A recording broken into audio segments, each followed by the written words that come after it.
მოიგეთ 7 კვირის განმავლობაში ამ ძალიან მაგარ საქმეს ვაკეთებით.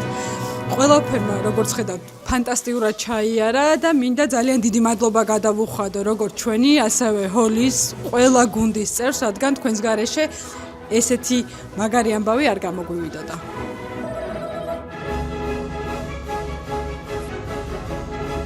ეს არის გუნდი, რომელმაც ყველაფერი შექმნა. ამდენი 1000 ბილეთი, ამდენი 1000 ლარი გასათამაშებელი, ამდენი გამარჯვებული. მადლობა მთელს გუნდს, ყველა ოპერატორს, ყველას ტექნიკურად, გულით, რავი, თანამშრომლებს, ყველას, ვინც ჩვენ გულშემატკივრობდა და ყველამ გამარჯვებულს, ვინც გადაწყვიტა, რომ ფიფქი 25-25 ეკრიბა და მოკლედ აქ მოხვედრილიყო. ულოცავ კიდევ ერთხელ ყველა იმ ადამიანს, ვინც მოიგო და შემდეგზე კიდევ უფრო მეტი სიუჟეტი.